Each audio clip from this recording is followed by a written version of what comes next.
Ayan o, what you need to know guys, blessings will be pouring sa inyo. Kung mapapansin niyo yung image ng card, yung palda niya, nakasalo sa mga blessings. Hindi ko alam kung nakikita niyo kasi masyadong maliit yung drawing. Pero blessings yan mga kapiksi. No? Saluhin niyo itong mga blessings na to guys. Kasi pagpapalain talaga kayo. Yan ang dapat nyong malaman. Dadating yung mga blessings sa buhay niya Sagittarius. So wag kayo masyado magmadali.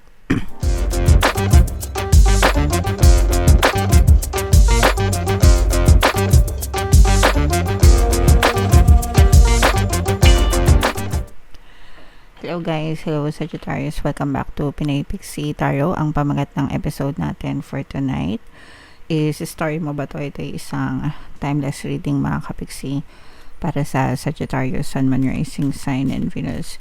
Sa reading na to guys, titingnan natin where you are right now, mga potential and challenges nyo, what you need to focus on, your past, present, and future energy guys, mga suggested approach, and yung potential future ng story nyo.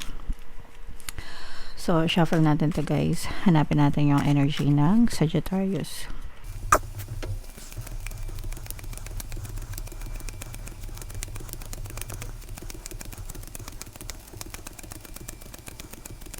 Ito guys. So, Sagittarius guys, kaya I represent ng Queen of Wands sa ating spread. Kung ano na lang yung makaresonate sa inyo guys, take that message kasi hindi lahat ng mensahe ay mag-resonate sa inyo mga kapiksi. So, where you are right now mga kapiksi, for some of you guys, maaari kayong makatanggap ng mga unexpected help, no? Unexpected help, tulong mula sa ibang tao mga kapiksi.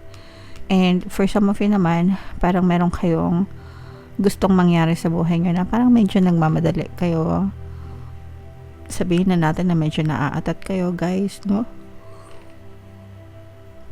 Gusto nyo na agad makita ng resulta. So kunwari nag-apply kayo, gusto nyo agad tawagan kayo, makarinig kayo ng balita, or kung nagtayo kayo ng negosyo bago pa lang, gusto nyo agad na kumita na agad kayo, magkaroon ng maraming customer, ganyan, lumakas yung benta.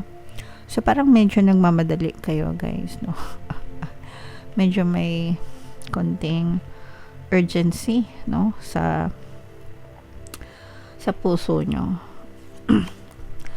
And this is more on challenge guys, kasi for some of you, pwedeng may mga nangyari sa inyo in the past na parang medyo nagkaroon kayo ng trust issues with other people. Excuse me. Broken trust guys. You're trying to move on from your past. Parang meron din kayong tinatakbuhan na nakaraan mga kapiksi. Okay? Parang meron kayong gustong takbuhan, meron kayong gustong takasan for some reason. Probably yun yung reason kung ba't nagmamadali kayo right now na makita ng resulta. Especially pag, let's say for example, sa trabaho. Excuse me. Baka ayaw nyo sa boss nyo, baka may conflict kayo sa boss nyo, kaya gusto nyo na makalipat ng trabaho para makalipat na, para makamove on na dun sa malupit na boss, something like that. So parang kaya kayo nagkakaroon ng urgency kasi meron kayong gustong takasan guys. Okay, what you need to focus on, this is a water sign energy. Pakinggan nyo kung ano yung sigaw ng puso nyo guys. Listen to your intuition, magdasal and then listen to your intuition mga kapiksi. At saka use your emotions to be your guide guys. Gamitin nyo yung emosyon nyo para magabayan kayo sa tamang landas mga kapiksi, or yung intuition, kaya nga sabi ko intuition. In your recent past, parang may mga plano na kayo sa past guys, no? Parang may mga nabuo na kayong plano sa isip nyo, and parang ngayon nyo lang siya kino-consider na gawin, no? So, yeah, may mga plano kayo mga kapiksi.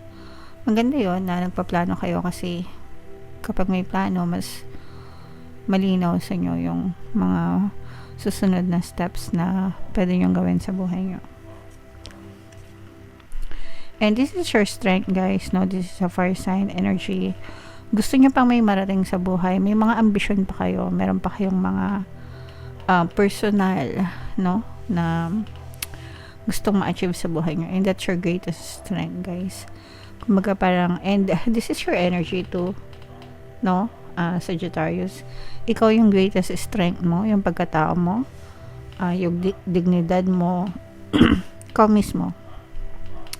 Ikaw mismo ang best asset mo. So, make sure na mag-invest kayo sa sarili nyo, guys. Take care of yourself. Invest in yourself. Sa karunungan, kaalaman. Kasi, ikaw yung makikinabang dyan, mga kapiksi. Alright? Wow! In the near future, eto near future. Pag sinabing near future, malapit na. So, eto yung energy ng blessings, mga kapiksi. And, alam nyo ba sa lahat ng signs na binasahan ko, sa inyo lang lumabas to. So, talagang mananagana kayo, Sagittarius, no? I-claim nyo na tong mga blessings na to, guys. Blessings, pagpapala, kasaganaan. Blessings, come to me, di ba? Money, come to me, or whatever. Pero, money is just one blessing. Di ba? Isang blessing lang yung money, and you can have a lot and multiple blessings sa buhay nyo. So, i-mind nyo na yung mga blessings na yan, mga kapiksi. Ayan, mga suggested approach case, kailangan nyo magbago. Lalo na kung negative kayo ngayon, Sagittarius. Sabi ko nga, guys, you cannot expect different results if you are doing same things over and over again. Pag parehas ang ginagawa mo, parehas din yung resulta. 1 plus 1 equals 2 palagi, guys, no? Kung gusto nyo maging 2, maging 3, kailangan maging 1 plus 2, 1 plus 3, diba? So, kailangan may baguhin kayo sa formula, kailangan may baguhin kayo sa sarili nyo para magbago yung takbo ng buhay nyo.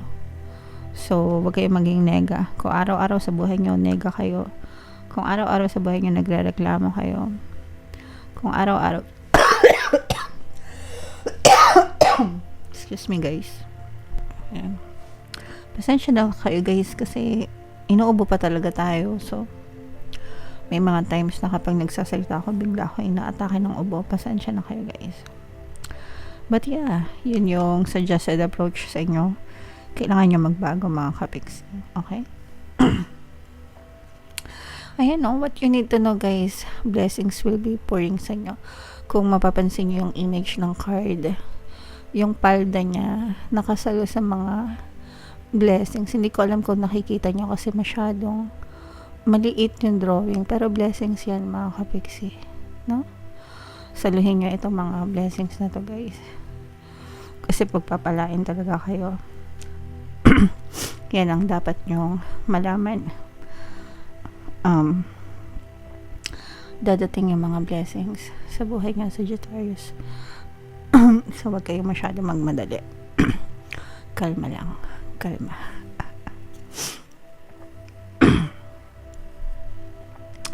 Your hopes, and first, this is more on hopes again. Kailangan nyo magplano. Kailangan mag-isip ng tama at maayos para sa buhay, mga kapiksi. Pasensya na kayo sa boses ko. And yung potential future, guys, eto mag-start kayo ng bago, no? Kasi you might have some challenges, problema. Yung mga problema nyo mag-e-end yung mga challenges nyo, yung mga problema nyo. And kapag nag-end to, mga kapiksi, mapapahinga din kayo, no? Mapapahinga kayo dito sa mga problema na to, guys. And yan yung dadating sa inyo, mga blessings. So, matatapos to. Makakapagpahinga kayo dito sa mga problema na to, mga kapiksi, especially sa mga kapiksi natin na nagdadanas ng mga problema ngayon, guys. Okay? So, again, Sagittarius, comment down below. If naka-resonate kayo, pasensya na kayo guys sa bigla-biglang pag-ubo ko. Masakit talaga lalamunan ko. At saka inaataka talaga ako ng ubo. Pero, nagagamot na tayo. Pero, syempre, hindi naman agad-agad. So, habang sinashuffle ko to guys, panoorin nyo muna yung video natin regarding sa ating paano mag-manifest ng abundance video course. Kapiksi, sawa ka na ba sa mga struggles at hirap sa buhay mo? Masipag ka ba at masikap sa buhay ngunit hindi ka pa rin umaasenso? Ilang beses ka na bang nag-attempt mag-negosyo at mag-invest pero palagi ka pa rin nalulugi? Sa pagkakataon na ito ay maaaring may subconscious beliefs ka na nagiging balakid sa iyong pag-unlad at pagyaman. Introducing, paano mag-manifest ng abundance video course. Dito ay matututunan mong ma-overcome ang mga balakid mo para tuluyan ka ng umunlad, umasenso, sumagana, maging matagumpay, successful at maswerte sa iyong kabuhayan, pera, trabaho, negosyo sa lapi at kaperahan ng bonggang-bongga. Dali, mag-send na ng email sa pinoypixie@gmail.com at simulan na ang iyong pagyaman ngayon.